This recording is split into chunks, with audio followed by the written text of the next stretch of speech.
At naniwala naman kayo sa mga sinasabi ng box na yon. Eh, paano kung totoo? Paano kung meron ng importanteng laman yung cellphone na yon? Lynette, nagkalat ng mga manloloko dito sa atin. Mukhang nag-search pa nga, oh. Nabanggit niya pa si Annalyn. Alam niya yung weakness mo. Eh, Carlos, paano nga kung totoo? Paano kung totoo nga yung sinasabi ni Bogs? Eh, paano naman kung niloloko lang pala kayo? Willing ba kayo maglabas ng 1.5 million? Lynette, napakalaking halaga nun. Carlos, hindi ko alam kung maiintindihan mo ako. Pero malakas talaga yung kutob ko eh.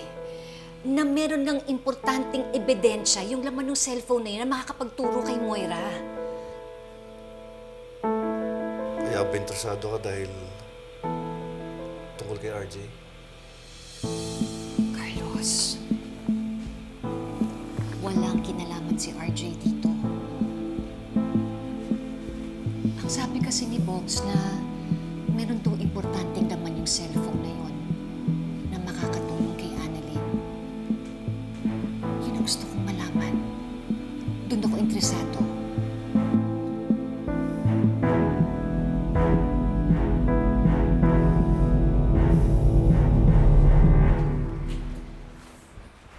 Diyosa, sigurado ka ba sa sinasabi ni Bogs? Naniniwala ka ba sa kanya?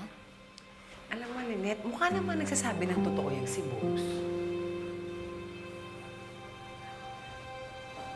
Pero, magsasayang talaga tayo ng 1.5 million? Ang laki ng halaga na yun. Hoy, Lynette, kilala kita ha?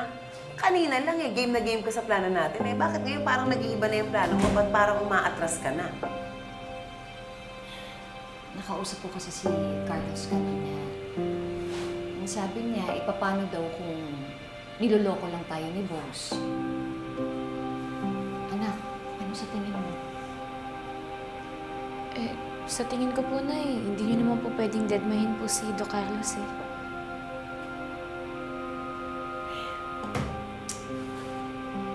Kaya nga ako napapaisip eh. Kasi,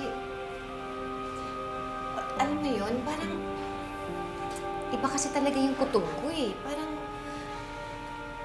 meron eh. Nay, kung ayaw niyo pong ituloy, naintindihan ko po kayo, ha? Ayoko rin naman po na mag-away po kayo ni Doc Carlos. At ako din, no? Kahit na malakas talaga yung kutob ko na nagsasabi ng totoo si Bogs, pero kung ang kapalit naman eh, masasira ang relasyon niyo ni Doc Carlos, eh wag na lang. Eh, may 1.5 million pa tayo.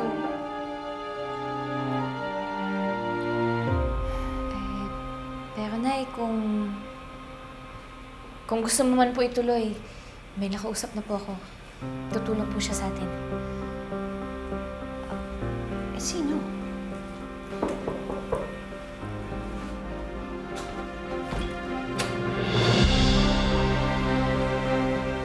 Anak. Lynette, Arjun. dala ko ng pera. 1.5 million.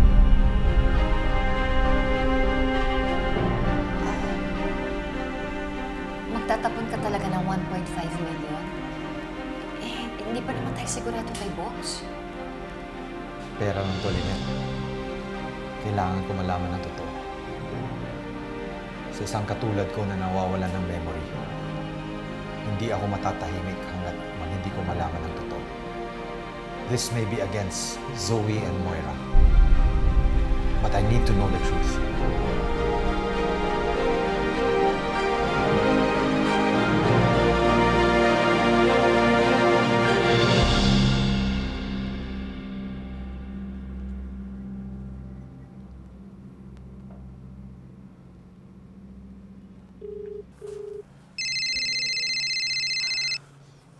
Hello? O ano? Ready ka na ba? Oo, nasa akin na yung pera. Saan tayo magkikita? Anong oras? Chill ka lang, madam. Easy, easy.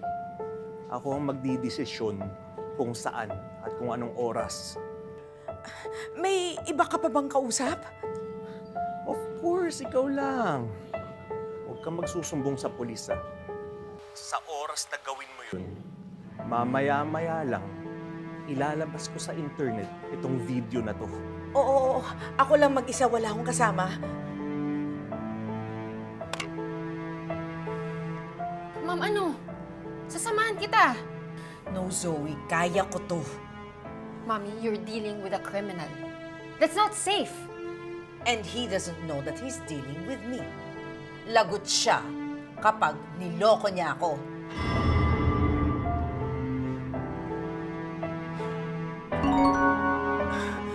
Ayan na, nag-text na siya. Makikipagkita na siya. JJ ang name niya. I have to prepare.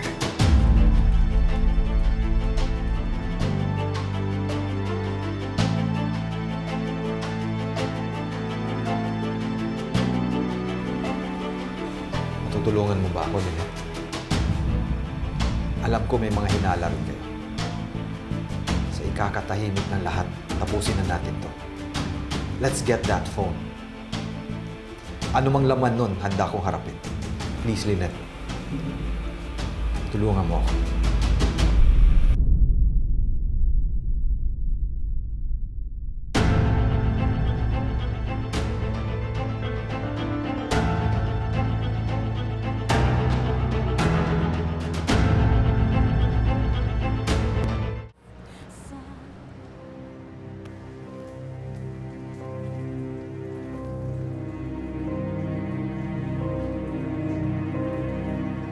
Walang dapat makakilala sa akin. Mahirap na.